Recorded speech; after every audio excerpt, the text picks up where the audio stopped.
नमस्कार दोस्तों, plus fund के यूट्यूब के वीडियोस में आप सभी का स्वागत है। दोस्तों मेरा नाम है निकेत शाह। दोस्तों आज मैं बात करने वाला हूँ ओपैम्प के बारे में। तो बेसिकली ओपैम्प क्या है, जैसे अलग अलग कंपोनेंट होता है, रजिस्टर हो गया, कैपेसिटर हो गया, इंडक्टर हो गया, ट्रांसफार्मर हो गया, वैसे अलग अलग कंपोनेंट ना करते हुए सारे कंपोनेंट को जोड़कर एक आईसी का स्वरूप दिया जाता है और इसी आईसी को बोलते हैं ओपैम्प आईसी। और ये बहुत ही फेमस आईसी, आप लोगों ने बहुत सारी जगह पे यूज किया रहेगा। खास करके अगर बेसिक एम्पलीफायर की अगर मैं बात करूं, एम्पलीफायर वगैरह जो रहता है ना, उसके अंदर आपको ये कॉमन आईसी देखने मिल जाएगा। हालांकि इसके अलावा भी इसका बहुत सारे काम है। तो आज के इस वीडियो में हम लोग जानेंगे कि ये जो ओपैम्प आईसी रहता है उसका पूरा कच्चा चिट्ठा देख लेंगे। इसके अंदर क्या खासियत है, क्या कर सकते हैं, क्या नहीं कर सकते, इसका कहाँ कहाँ पे इस्तेमाल कर सकते हैं, ये कैसे काम करता है, और साथ ही साथ इस टाइप का एक प्रोजेक्ट बनाकर देखेंगे। ये देखिए प्रोजेक्ट ध्यान से, twinkle twinkle little star how I wonder what you are. तो जैसे मैंने अभी गाना गाया उस हिसाब से ही ये जो एलईडी ब्लिंक हो रहा था, और आपने ध्यान से देखा रहेगा तो इसमें एक आईसी लगा हुआ है जो कि ओपैम्प आईसी है। तो हम लोग एक छोटा सा ऐसा प्रोजेक्ट भी बनाकर देखने वाले। तो याद रखिएगा, वीडियो अगर पसंद आएगा अपने दोस्तों के साथ में जरूर शेयर करिएगा। बहुत ही इंपॉर्टेंट वीडियो है, क्योंकि ये जो ओपैम्प आईसी है वो एनालॉग सर्किट का हार्ट माना जाता है। यानी कहीं पे भी एनालॉग सर्किट रहेगी ना, तो ओपैम्प आईसी आपको देखने 99.99% हर जगह पे देखने मिलेगी। तो चलिए देखते हैं डिटेल में ये ओपैम्प आईसी करता क्या है, कैसे काम करता है, कहाँ पे इस्तेमाल होता है, और इससे हम लोग एक प्रोजेक्ट भी डेवलप करके देखेंगे। तो चलिए वीडियो की शुरुआत कर लेते हैं। चलिए दोस्तों अभी देख लेते हैं व्हाट इज ओपैम्प। ओपैम्प क्या है? तो ओपैम्प का फुल फॉर्म होता है ऑपरेशनल एम्पलीफायर। अभी ऑपरेशनल एम्पलीफायर का मतलब क्या होता है, ये उसका सिंबल है। ये सिंबल खाली ध्यान में रखिए, क्योंकि आगे मैं इसी सिंबल पे काम करवाने वाला हूँ। ऑपरेशनल एम्पलीफायर, एम्पलीफायर का नाम सुन के आपको कुछ ऐसा लग रहा है। एम्पलीफायर का मतलब होता है, अगर मान लो कि मैंने कुछ छोटे से सिग्नल डाले इनपुट में, तो मुझे आउटपुट जो है वो बड़ा करके मिलेगा। सिंपल, इसको ही हम लोग एम्पलीफायर बोलते हैं। यानी कि जो छोटी स्ट्रेंथ वाला जो सिग्नल है उसको मुझे बढ़ाने के लिए मुझे क्या लगाना पड़ेगा? एम्पलीफायर। लेकिन ये जो डिजाइन किया गया है खाली एम्पलीफाई करने के लिए नहीं डिजाइन किया गया है। मतलब जो ओपैम्प है वो खाली एम्पलीफाई नहीं करता, ये बहुत सारे काम करता है। अब ये क्या क्या काम करता है, तो मैंने एक एग्जांपल यहाँ पे बताया गया है। एक माइक है, माइक में से जो भी आप बोलते हैं तो उसका आवाज का स्ट्रेंथ बहुत ही कम रहता है। तो एम्पलीफायर की मदद से आप उसको बड़ा कर सकते हैं और स्पीकर में सुनाई देगा। बहुत ही सिंपल काम है। तो ये एम्पलीफायर का काम हो गया। लेकिन इसके लिए मुझे ओपैम्प की जरूरत ही नहीं है। ये में सिंगल ट्रांजिस्टर रहेगा ना, इस टाइप का सर्किट तुम खुद बना दो तो आप खुद भी बना सकते हो। तो इसमें तो मुझे ओपैम्प की जरूरत ही नहीं पड़ी। हालांकि ओपैम्प इसमें यूज कर सकते हैं, बहुत सारी जगह पे ओपैम्प का यूज होता है और बहुत सारे अलग अलग टास्क के जरिए होता है। लेकिन यहाँ पे इस पर्टिकुलर सर्किट में हम लोग ने ओपैम्प ही की यूज किया। आगे मैं जो आपको सर्किट डायग्राम बताऊंगा उसमें सारी चीज क्लियर हो जाएगी, और वो खुद सर्किट आप खुद बना भी सकते हो। तो आगे मैं क्लियर कर दूंगा। लेकिन ओपैम्प ऐसा क्या काम करता है कि जिसकी मदद से इतना इंपॉर्टेंस मिल रहा है ओपैम्प को? तो ओपैम्प के बहुत सारे टास्क है, उसमें से एक टास्क मैं आपको एग्जांपल के जरिए समझाता हूं। ठीक है, एग्जांपल देता हूं, ध्यान से सुनना। ये इलेक्ट्रॉनिक्स से कोई लेना देना नहीं है, लेकिन समझने के लिए मैं आपको बता रहा हूं। मान लो आप शेयर मार्केट में काम करते हो, आपने रिलायंस के 5 शेयर लिए 2000 रुपए में। कुछ दिनों के बाद रेट और कम हो गए, तो और आप बोलेगे और सर मैं 5 शेयर खरीद लेता हूँ, 1250 के हिसाब से आपको मिल गए। और कम भाव हुआ, आपने और 5 शेयर खरीद लिए 1050 के हिसाब से। तो कुल मिला के आपको कितने शेयर हुए? 15 शेयर। लेकिन ये एवरेज भाव कितना हुआ? ये जो 15 शेयर है उसके एवरेज कितना बैठा? तो उसके लिए मुझे कैलकुलेशन करना पड़ेगा एवरेज का। तो इस तरह से एवरेज का कैलकुलेशन करेंगे तो लगभग 1433 रुपए के 15 शेयर पड़े आपको। सिंपल, ये आपने मैक्स कैलकुलेशन किया। ये काम भी ओपैम्प कर सकता है बहुत ही आसानी से। ये देखो ओपैम्प का जो मैंने आपको डायग्राम बताया ना, इस डायग्राम की मदद से आप ओपैम्प में यही काम कर सकते हैं। उसको हम बोलते हैं समिंग एम्पलीफायर। क्या बोलते हैं? Summing amplifier. लेकिन समिंग एम्पलीफायर तो मैंने एक छोटा सा हिस्सा बताया, इसके अलावा भी वो बहुत सारे काम कर सकता है। मैंने आपको बताया था कि एम्पलीफायर के अंदर, ओपैम्प के अंदर आपको बहुत सारे रजिस्टर, ट्रांजिस्टर और कैपेसिटर्स रहते हैं। इन ट्रांजिस्टर्स और कैपेसिटर्स के अंदर कुछ चेंजेस करके, कुछ इसमें सर्किट में थोड़ा सा चेंजेस करके मैं इसके टास्क को अलग अलग भी टास्क करवा सकता हूँ, अलग अलग चीजें इससे करवा सकता हूँ। जैसे कि डिफरेंशिएट करना, डिवाइडेशन करना, डेरिवेटिव्स करना, सम करना, मल्टीप्लाई करना, ये सब चीजें जो है वो हमारा ओपैम्प कर सकता है। इतनी सारी चीजें। ओके, समझ में आया ओपैम्प क्या करता है? अभी ओपैम्प के जो आईसीज रहते हैं ना, वो अलग अलग प्रकार के रहते हैं। एक में जो ओपैम्प आता है जनरली वो उसमें एक ही ओपैम्प आता है एक आईसी में। दूसरा भी मिलता है जिसमें दो दो ओपैम्प एक ही आईसी में डाल के दिया जाता है। फिर कुछ ओपैम्प आता है जिसमें चार चार ओपैम्प एक आईसी के अंदर मिक्स करके दिए जाते हैं। तो इस टाइप के अलग अलग पैकेज के आपको आईसीज बाजार में मिल जाते हैं। जनरली हम लोग 1 या 2 ओपैम्प वाले यूज करते हैं ज़्यादातर, ठीक है। अभी ये काम कैसे करता है हम लोग ने समझ लिया, इसके बहुत सारे काम तो है, लेकिन एक्चुअल में काम कैसे करेगा, इसका जो डायग्राम से क्या लेना देना है वो मुझे समझना है। तो वो समझाने से पहले मैं जानकारी के लिए बता दूं, हम लोग ने ऑनलाइन में बहुत सारे कोर्सेज चालू कर दिए। हमारे पास इलेक्ट्रॉनिक्स का कोर्स है, इलेक्ट्रिकल के कोर्सेज है, इंडस्ट्रियल ऑटोमेशन, रोबोटिक्स, फिर आपके पास laptop repairing, mobile repairing, computer hardware, networking, auto CAD, programming, video editing, sound editing, CCTV, EV vehicle repairing. तो ऐसे बहुत सारे कोर्सेज है, इसमें लगभग 60 से ज़्यादा कोर्सेज है। अगर आपको ये कोर्सेज करना है तो हमारा एप्लीकेशन है, एप्लीकेशन का नाम है प्लस पॉइंट ट्रेनिंग। ये आपको गूगल प्ले स्टोर पे मिल जाएगा। अधिक जानकारी के लिए मेरा व्हाट्सअप नंबर है, यहाँ पे आपको नजर आ रहा है, इसमें मुझे केवल हाई का मैसेज डाल दो तो मैं सारी जानकारी आपको व्हाट्सअप के माध्यम से भिजवा दूंगा। चलिए अभी ये कैसे काम करता है उसको थोड़ा डिटेल में समझ लेते हैं। याद रखिएगा डिटेल थोड़ा सा कंफ्यूजिंग हो सकता है तो ध्यान से समझिएगा, नहीं समझा तो वीडियो को और एक बार देखिएगा, ठीक है। सबसे पहले तो ये उसका डायग्राम समझ ले, ये ओपैम्प का डायग्राम है। इसके अंदर आपको ये साइड के जो दो हिस्से हैं वो इनपुट और आउटपुट के हैं। क्या बोलते हैं वो आगे हम लोग देखेंगे, क्या है इनपुट और आउटपुट। नहीं, इनपुट आउटपुट नहीं है, ये दोनों ही इनपुट है, प्लस का इनपुट और माइनस का इनपुट, ठीक है। आउटपुट जो है ना वो सामने की तरफ दिया गया है। समझ में आया, मैंने कंफ्यूज कर दिया ना आपको। ये दोनों के दोनों क्या है, इनपुट है, इसमें एक पॉजिटिव इनपुट है, एक नेगेटिव इनपुट है, और सामने एक ही आउटपुट दिया गया है, ठीक है। और साथ ही साथ इसके अंदर ये जो दो हिस्से हैं वो आपको पावर सप्लाई की इश्यूज है, मतलब पावर जो दिया जाता है वो यहां से दिया जाता है, positive power supply, negative power supply. अब ये जो प्लस है माइनस है, ये जो पॉजिटिव पावर है उसको क्या बोलते हैं एग्जैक्टली, तो उसको जरा ध्यान से समझ लीजिए। ये हमारा ऑपरेशनल एम्पलीफायर हो गया। इसका जो पॉजिटिव वाला सिरा है ना उसको हम बोलते हैं नॉन इन्वर्टिंग इनपुट। क्या बोलते हैं, नॉन इन्वर्टिंग इनपुट। और जो नीचे वाला जो हिस्सा है माइनस वाला उसको बोलते हैं इन्वर्टिंग इनपुट, ठीक है। फिर जो पावर सप्लाई रहता है उसमें एक जो रहता है वो पॉजिटिव पावर सप्लाई और एक रहता है negative side of power supply. और सिंपल आउटपुट तो आउटपुट है।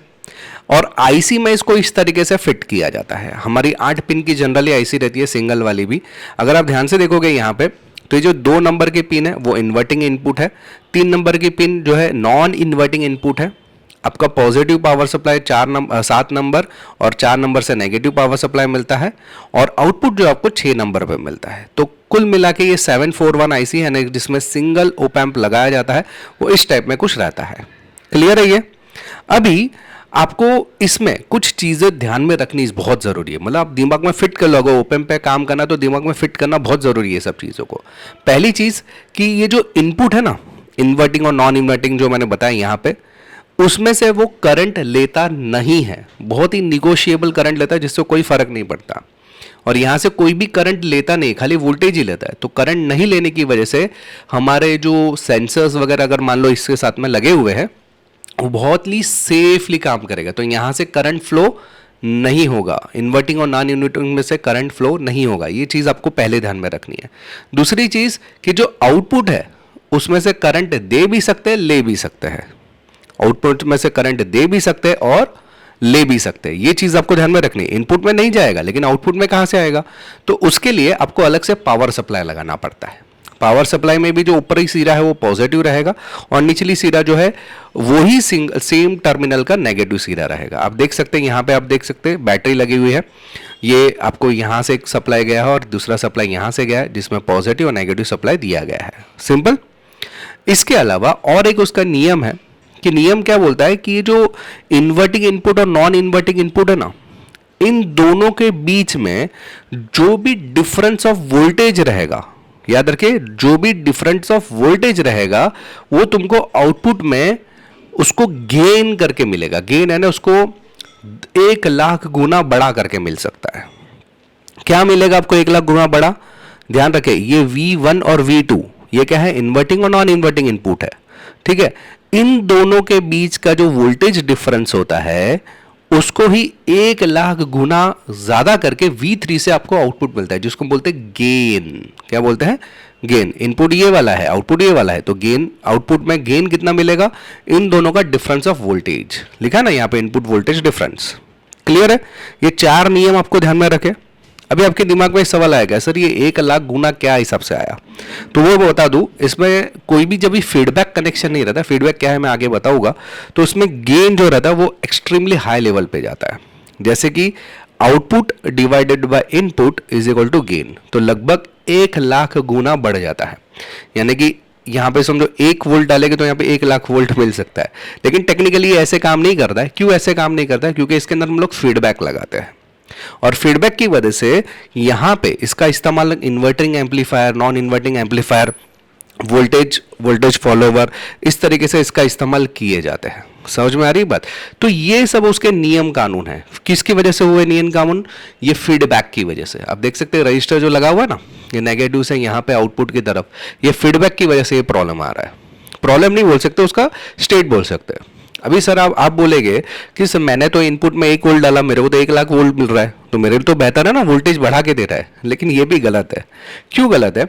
क्योंकि क्या होता है कि यहाँ पे जो सप्लाई दी जाती है ना, इसके अंदर ये 5 वोल्ट से 15 वोल्ट की मैक्सिमम सप्लाई दे सकते हैं, मिनिमम 5 मैक्सिमम 15, उसके बीच में ही आपको यहाँ पे सप्लाई देनी पड़ती है।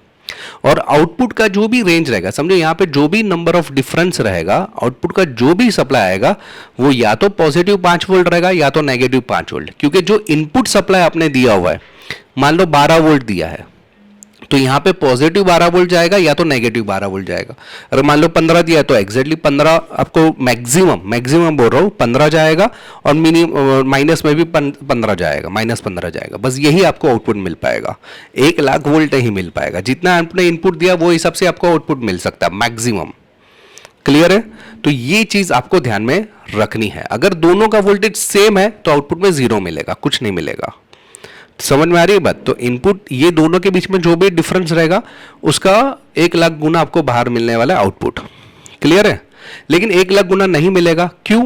क्योंकि हम लोग मैं आपको प्रोजेक्ट बनाऊंगा तो उससे आपको मालूम पड़ेगा। साउंड लेवल एम्पलीफायर मैंने आपको स्टार्टिंग में बताया, जो मैं बोल रहा हूं वैसे एलईडी ब्लिंक कर रही है, करेक्ट?